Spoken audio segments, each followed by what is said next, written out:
YouTube, it's Eric. This video is going to change the little topic a bit, but I think it'll be a productive, useful video.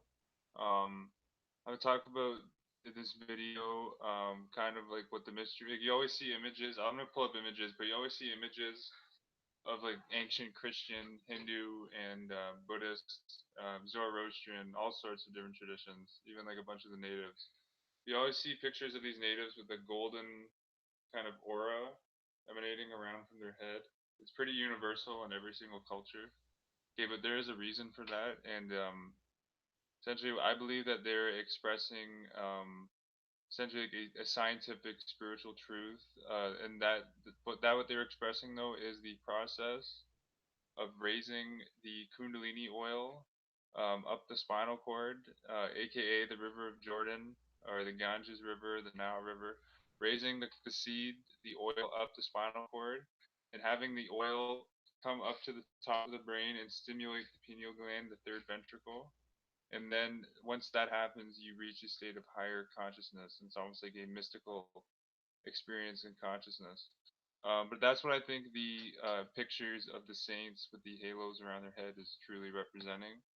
And there's a reason that, and the reason why the corporate churches don't tell you this, because they want us to remain corporate subservience to the church's economic system that they've created and that they set up, and they want us to be subservient to their positive law system, and they don't want the populace to become spiritually activated. And essentially, like by raising the seed, it does spiritually activate you. And once you are spiritually activated, you begin to know thyself. You become very hard. It becomes hard for others to deceive you when you take full control of your actions. You become a truly self-responsible individual. Yeah, I'm gonna show you some information on that. Let's screen share here. Here's some of the pictures of some of the halos. Here's some halos around some Buddhists. Here's a in the pictures of the chakras, the Anjana chakra and the Sarashara chakra, which is the sixth and seventh chakra, are often depicted as like a lotus flower. And that's interesting how like the lotus is behind the Buddha head here, and I think this is symbolizing the aura. Ultimately, I'm gonna show you a book you guys can.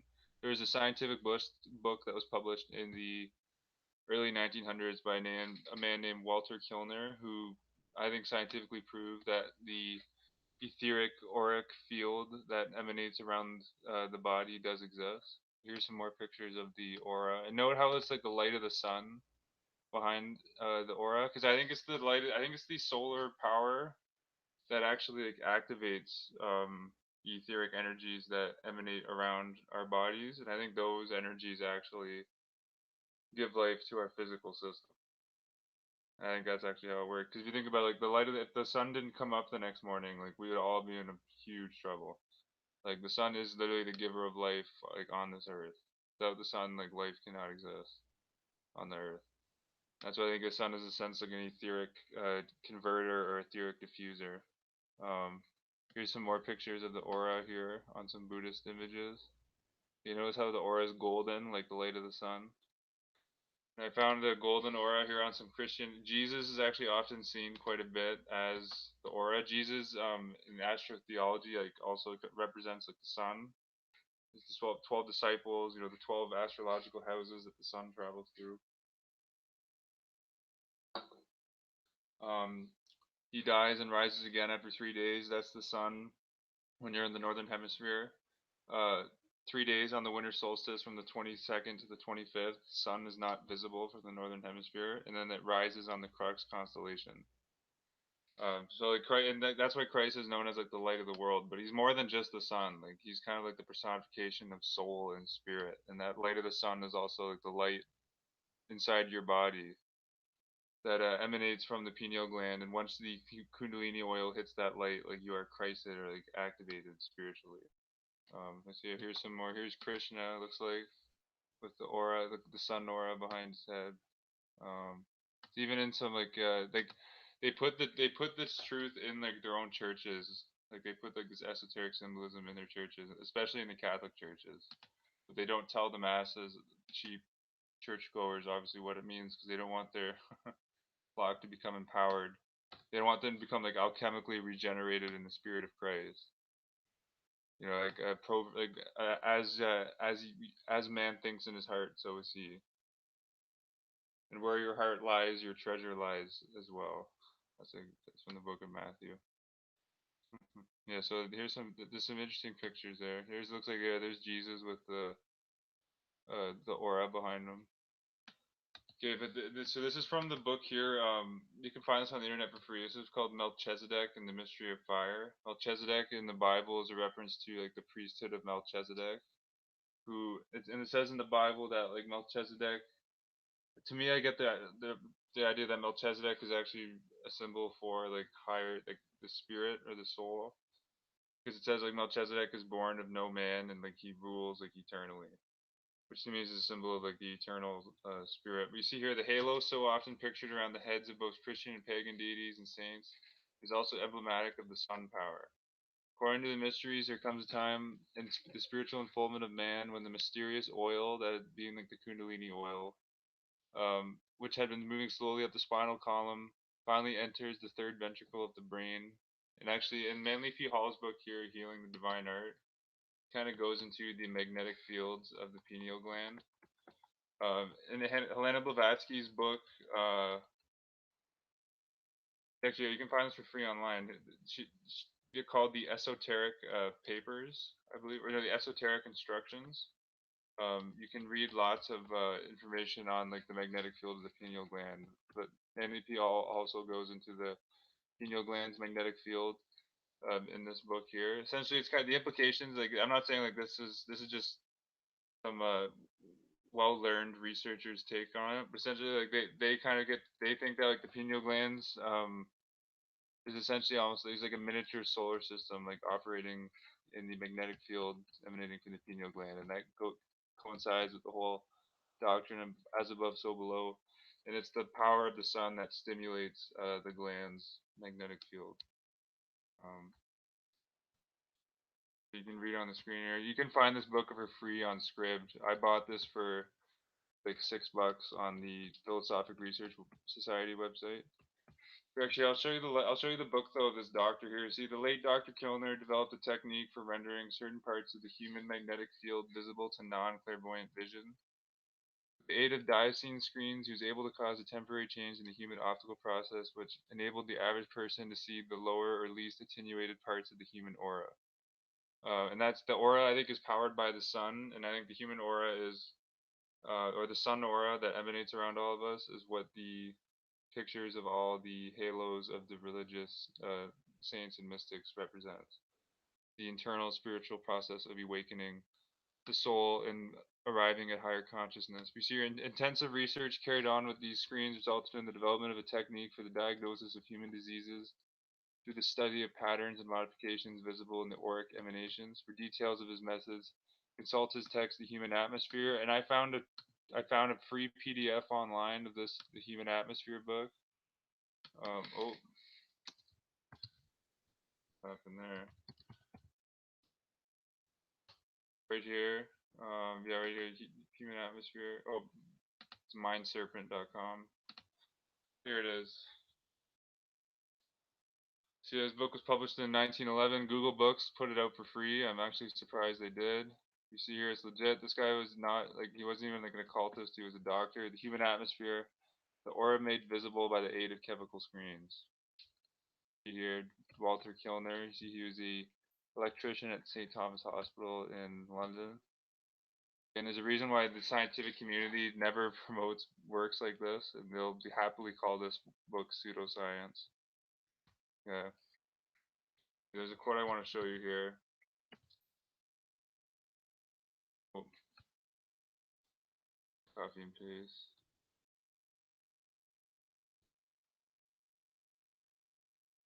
I just want to find this one quote. There's a really good quote in like the first chapter where he essentially calls out. He says that like there's no charlatans in this field when you observe the human aura under a microscope. One is a really good quote. Okay, here.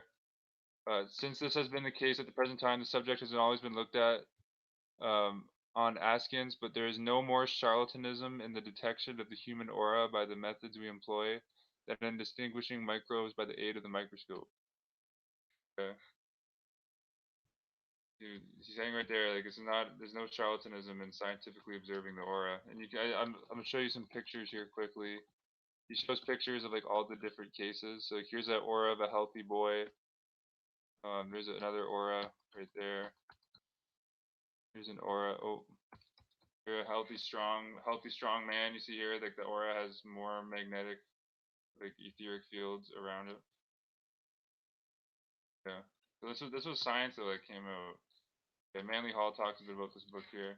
See, the aura of the pineal gland is one of the principal systems of emanations visible in the composite structure of a human being. In brilliance and size, it is second only to the aura of the heart, which is the largest and most completely organized magnetic field in the human body. The heart's aura is sufficient of diameter to include within its area all the vital organs of the physical body. The aura of the pineal gland is sufficient to include within its radius all the vital organs of the brain.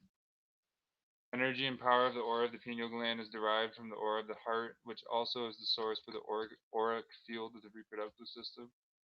These three these three intimately associated electromagnetic fields sustain the bodily economy and explain the balance of functions everywhere apparent in the life of man. Okay. So Manly P. Hall goes into quite a bit of detail here, and you can find this book for free on scribe.com, and Helena Blavatsky's The Esoteric Instructions. There's a lot more information on the pineal gland magnetic field as well.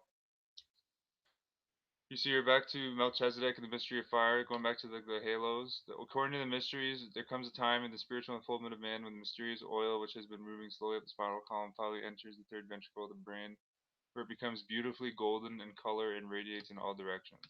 This radiance is so great that it cannot be limited by the skull, and it pours out from the head, especially from the back of the neck, where the uppermost vertebrae of the spine articulates with the condyles of the occipital bone.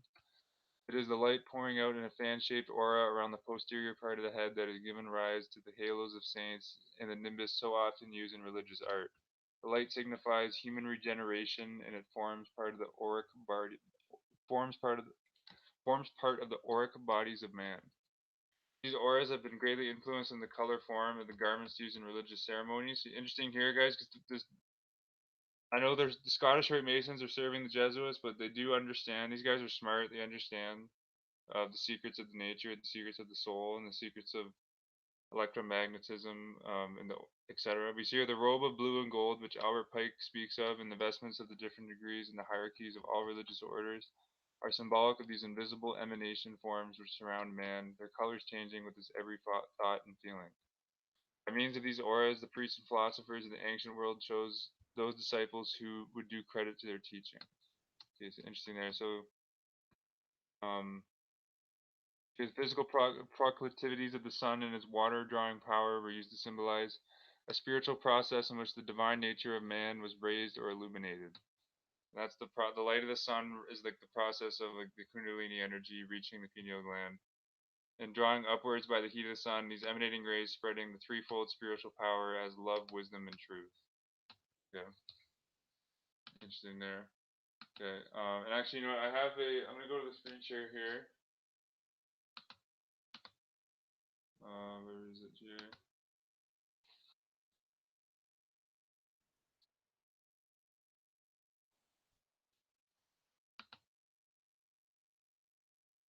Yeah, this is from I recommend this book. You can find this on Amazon for like $8. Great author. His name's George Carey. This book here is called The Chemistry and Wonders of the Human Body. So here, I'm just gonna read to you from like a little, really short chapter here called Chemistry, Electricity, or Solar Energy.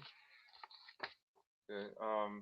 So like that which is generally called electricity is only the effect or manifestation of energy. Where, what is the source of this power or energy?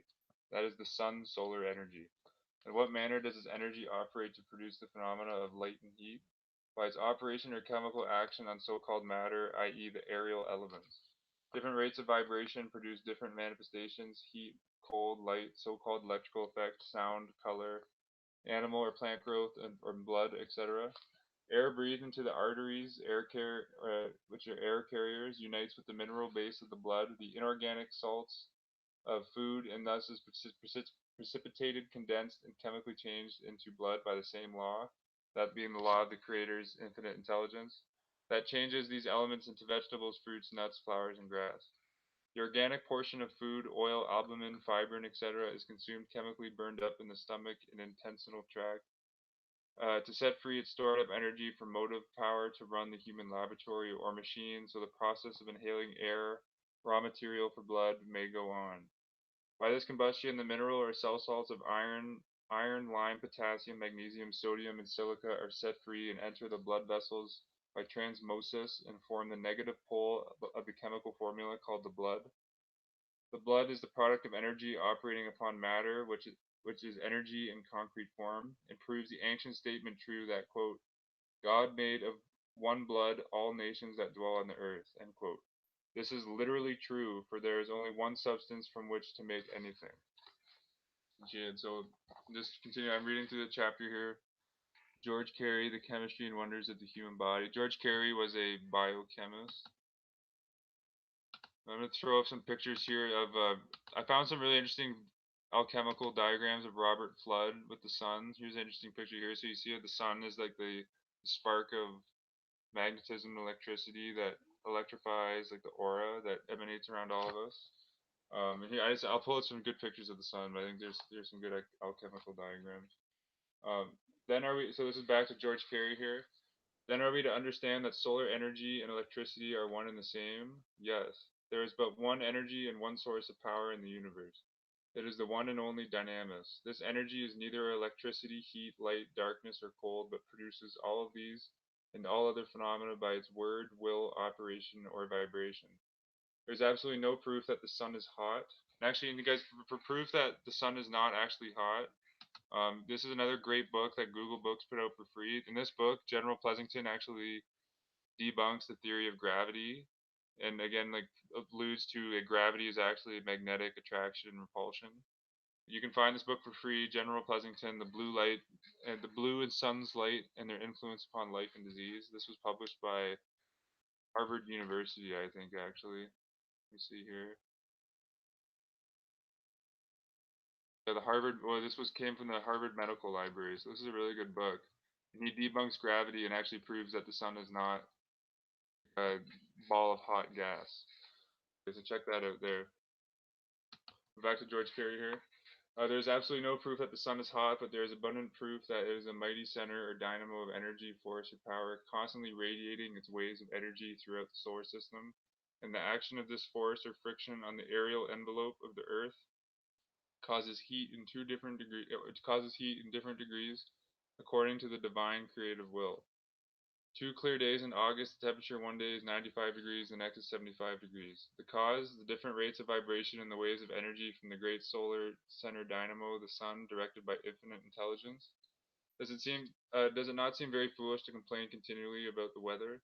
How does electricity or energy pass along a wire? It does not pass it. And guys, this book I'm reading came out in like 1910, so this is way before the geoengineering program that came out. Okay. So how does electricity or energy pass along a wire? It does not pass at all. Electricity is a myth, so far as being a substance is concerned. So-called electricity is an effect. That which causes the effect is stationary. Quote, the same yesterday, today, and forever. It is substance. The body of God in operation. Etheric atoms are everywhere. Therefore, the universe is solid. Disturb this body of atoms at any given point, and all is disturbed. This disturbance, jar, motion, quiver, or vibration records itself when it impinges upon a resistant point sensible or delicate enough to cognize or respond to its operation. Place your hand upon a piece of timber or iron bar and have someone strike the other end of a blow with a hammer, and you will instantly feel a jar or vibration, but nothing, no substance pass from one end to the other. The molecules or particles that compose the wood or metal vibrate each other and thus produce the same motion at the opposite end. This explains the science of telegraphy, the telephone, and etc. The vibration set up or started at one end of the wire sets every particle, molecule, or atom of the wire in vibration. Thus, characters or sounds may be recorded. Actually, I'll go to another picture here of another sun picture from Robert Flood. Actually, here it's kind of like I know here he kind of represents the music or the universe as like a musical chord. So the sun is like the fourth note here, the G note. Initially, like the sun is like the or the heart is like the fourth chakra. And it's almost like the sun is almost like the heart of the solar system in a sense. So I find that very interesting. Um,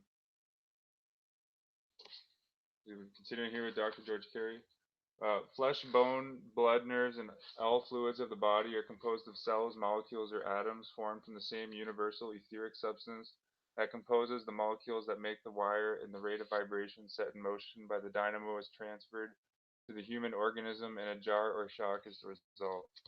The reason that glass or rubber is a non-conductor of this jar, shock, or motion, quiver, or vibration is simply because the particles that make up these substances are not arranged in a manner to move or oscillate in their place, or at least but very slightly. Wireless telegraphy is explained upon the same principle. There is a universal substance everywhere, and molecules between which is universal energy. And this, I think, the ether is the universal substance, which is universal energy, which is the body and spirit of the universe. And vibrations can be conducted through so-called air and recorded, provided a receiver corresponding with the sender is prepared. Is wireless telegraphy the last step in the science of communication? No. The brain of man and woman is both the transmitter and receiver.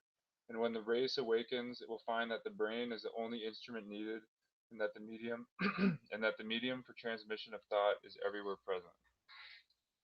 So I'll hit the screen share back here. Um,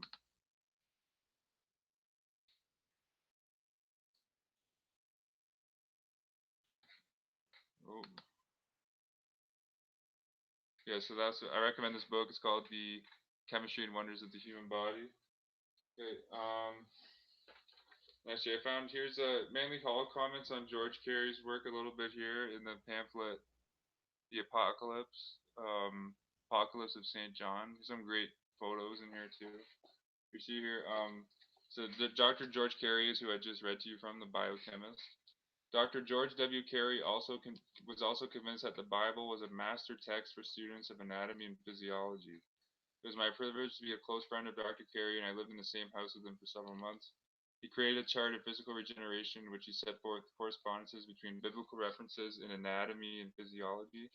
He associated the Church of Laodicea with the pineal gland, the Jordan River with the spinal canal, and the manger in which Jesus was born with the solar plexus.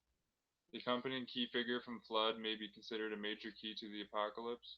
On this diagram, the cranial activity is related to the heavenly realm of the fixed stars, the thoracic cavity with the regions of the seven planets, and the abdominal cavity with the world of the four elements. For further information on the subject, it would be useful to consult my book, Man, the Grand Symbols of the Mysteries. And I've done videos reading out of that book, but I'll show you a copy that I got.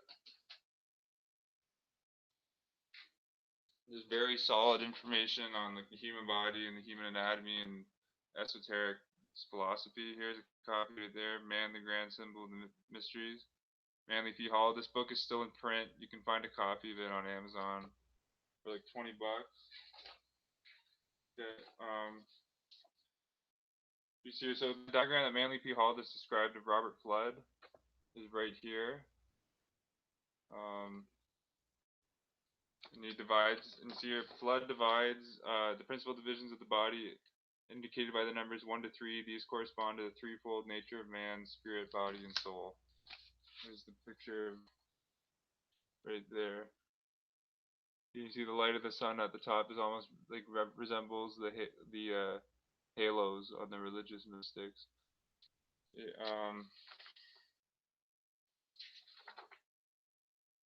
Here's an interesting photo here. This is here's a book sealed with the 7 seals. See right there. This is kind of like the light of like the sun. Okay, like the solar electromagnetic principle that's emanating down the planes, down into the physical body.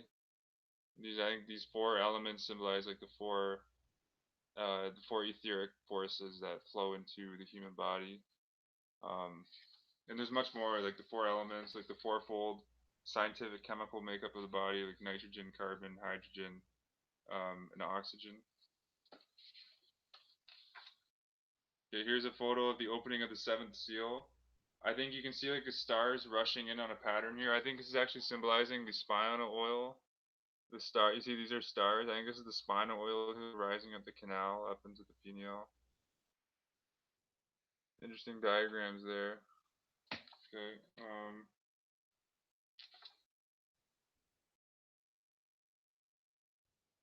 if I can find another one here. Here's a painting from 1555 where again it's kind of like St. John is symbolized as like a spiritual principle. He's like the light of the sun here with the wings. Okay. And that's why the church doesn't want this truth going out, because they don't want their church following to become spiritually activated in the truth of Christ. See if I can find any more interesting paintings from this. Let's see here.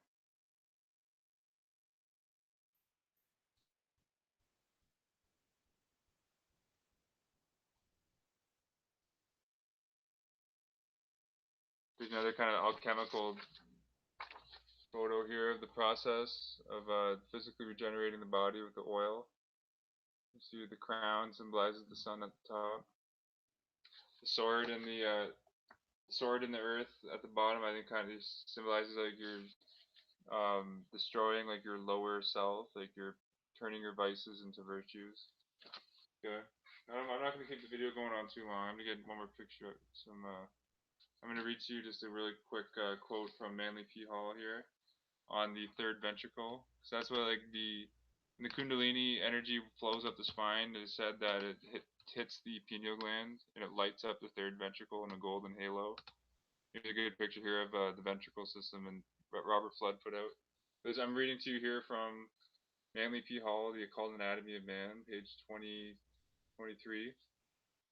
Okay, the pineal, okay, right here. So in the middle of the brain, it's surrounded by the convolutions, is the third ventricle, a vaulted chamber of initiation.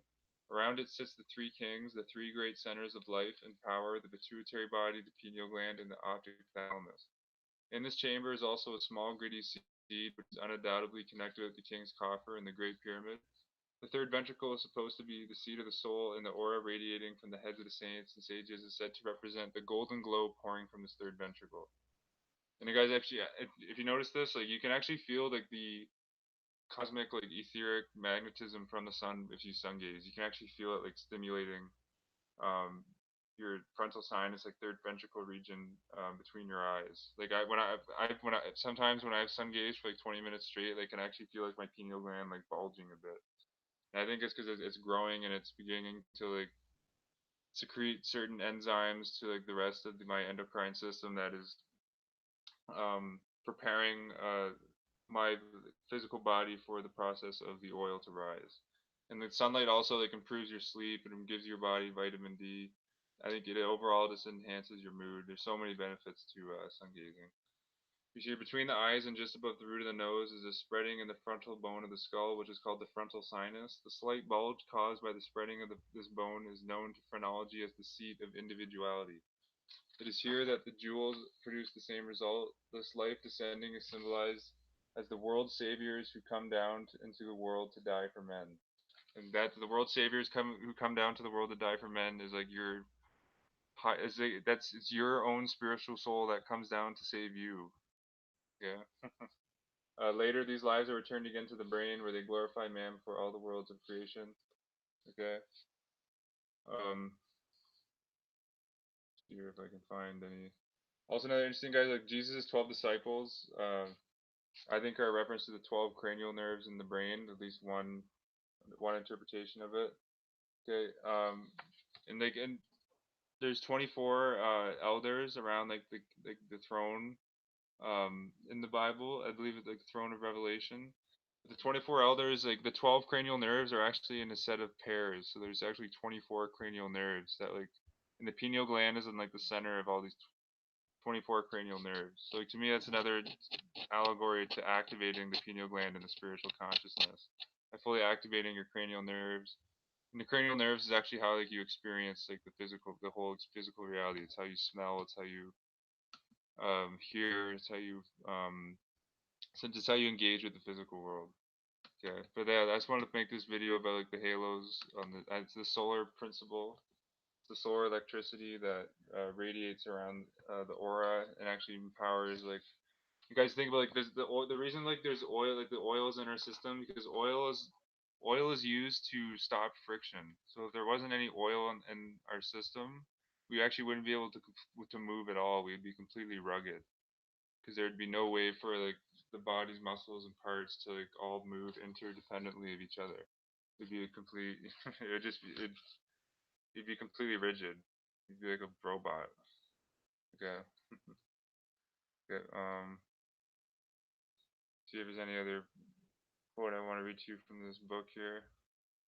Actually, another thing, like another reference to the Bible here. The two lobes of the cerebrum, this is still from Manly P. Hall, is called Anatomy of Man. Two lobes of the cerebrum were called by the ancients Cain and Abel, and have much to do with the legend of the curse of Cain, which is literally the curse of unbalance. For the murder of the spirit of equilibrium, Cain is sent forth a wanderer upon the face of the earth. Yeah. That is that to me that is like the true definition of like what Cain symbolizes. It becomes like the symbolization of becoming unbalanced spiritually. Okay. You see here is the brain is of course the upper room referred to in the Gospels where Jesus met with his disciples. And it is said that the disciples themselves represent the 12 convolutions of the brain, aka the cranial nerves. It is these 12 convolutions or cranial nerves which later send their messages by means of the nerves into the body below to convert the Gentiles or preach the gospel in the middle earth, aka like the body. These 12 convolutions gather around the central opening in the brain, which is the third ventricle, which is the light. The third ventricle is the light that radiates once the oil reaches it, and that's the light of the halos that we see right here. Okay, these 12 convolutions gather around the central opening in the brain, the third ventricle, which is the Holy of Holies, the mercy seat, where between the spreading wings of the angels of Jehovah talks with the high priest, where both day and night the Shekinah's glory hovers. The Shekinah, and when I've studied Kabbalah, I don't want the video to go on too long. Essentially, I think Shekinah is a representation of that etheric force, that etheric Kundalini force that rises up the spinal cord. Okay. Yeah, I think that's all for this one, YouTube. Peace and love, and namas. Take care.